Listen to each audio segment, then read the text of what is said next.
Hey guys, welcome back to my channel. It's me, Naturally IE, aka Aisha, and thanks for tuning in for another video. I know it has been a minute. If you want to know what I did in the past, 2 months since I posted a previous video, you can look at a little montage right here. I went to Mexico, I got my braces off, and I have been coding, and that's been taking up the majority of my time. Enough about that.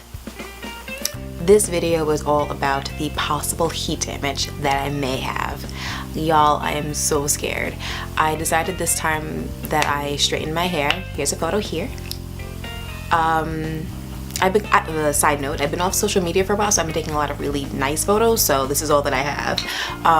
But I decided to crank up the heat on my straightener and decided to actually straighten my hair at about 390, 400.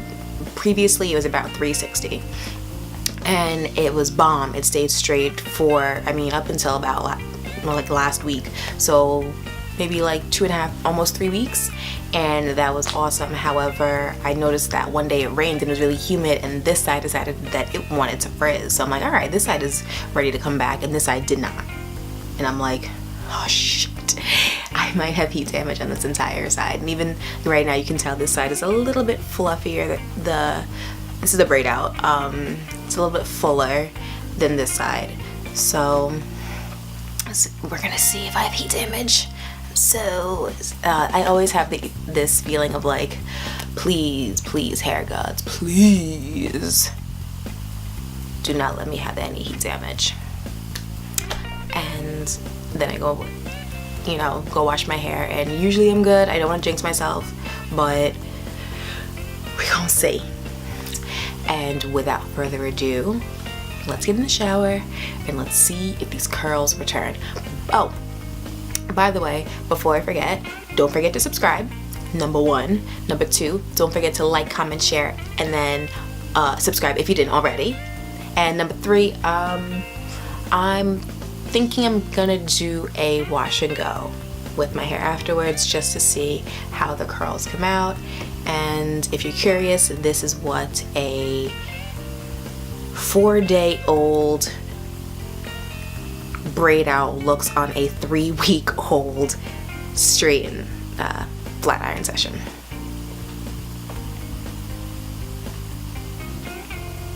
This is the side that I believe is heat damaged, even though it looks healthy AF, but it's not like this side.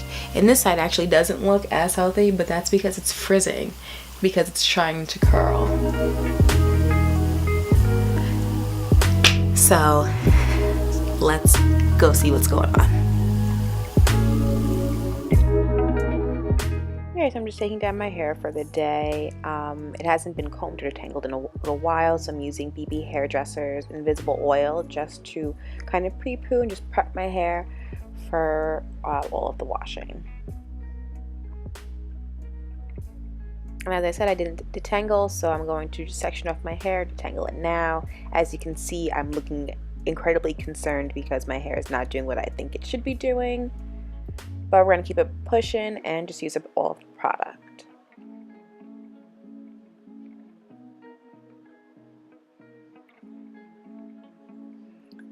To wash it out, I'm using Shea Moisture's Damage Rehab shampoo. Yes, I know I still have some Shea Moisture left. This is actually the last bottle that I have. Once I'm done with this, then I'm done for good, but I don't shampoo my hair that often anymore, only when I'm doing something like this, so that's why I still have it around. And of all the Shea Moisture shampoos that I did try, I actually like this one the best because I thought it foamed like a real shampoo, but I was still able to detangle it, as you will see. When you heat style your hair, it's really important to make sure that you go back after that heat session and put as many moisturizing products into your hair as possible, because your hair is lacking just that. It's lacking moisture, so you need as much help as you can get, and this product works for me, and it's also what I have in my stash, so I am using it.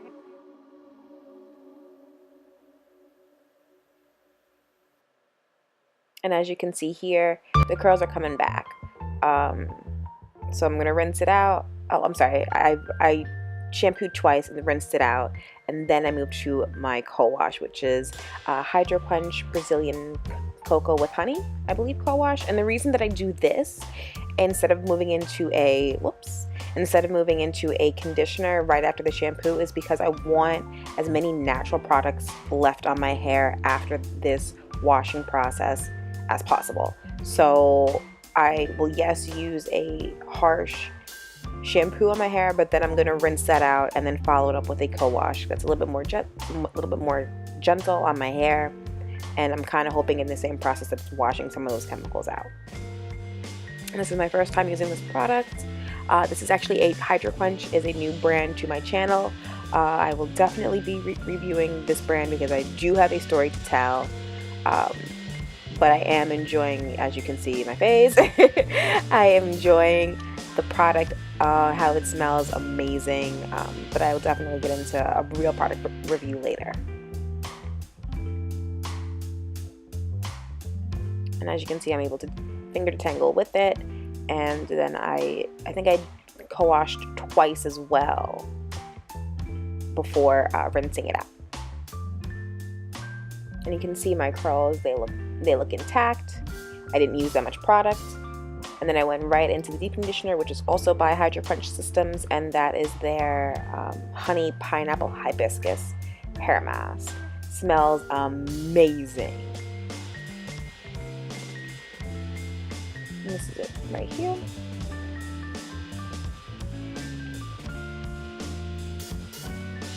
Very creamy product.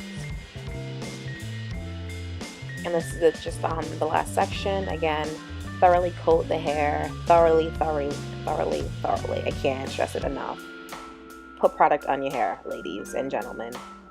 And make sure that you hit every strand, because if you're only hitting some of the strands, you're not really making sure that all of your hair is healthy. And definitely get the edges.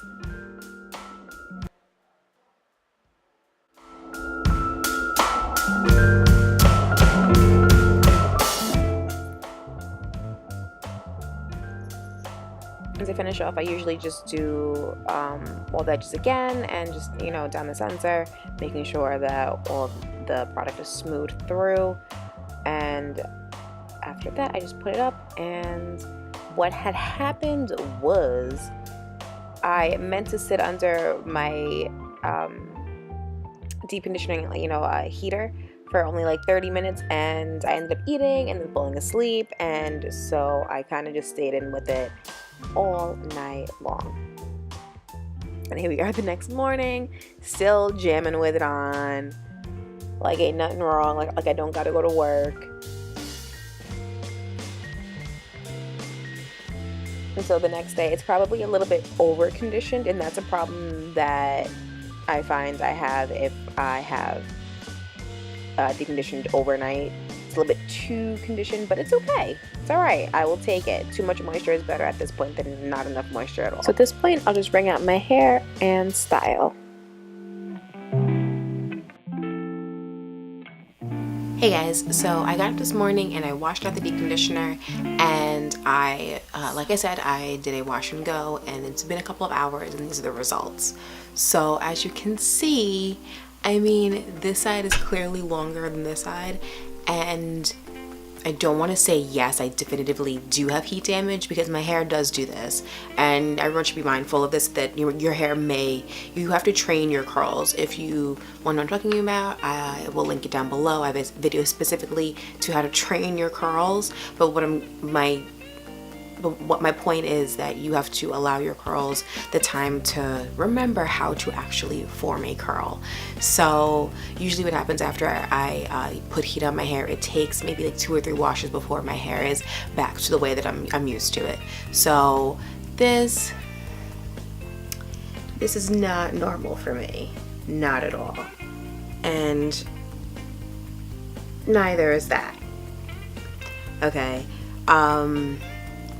But I don't necessarily think it's really heat damage, because if you just rewind a little bit, or maybe I'll put a clip right here for you, my curls were there when my hair was fully saturated, so it may just have been the way that I applied my gel. I was using new products on my hair as well, so who knows, may have something to do with it. Like I said, that's why you need to, you know, let your hair come back after a couple of washes in between heat styling, if you do heat style frequently, or just in general. Make sure that you're allowing your hair the time to recover from all of the heat.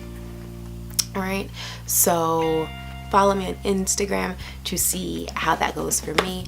Otherwise, guys, make sure that you like, comment, share, and subscribe to my channel. And as always, stay blessed and unstressed. Until next time, guys.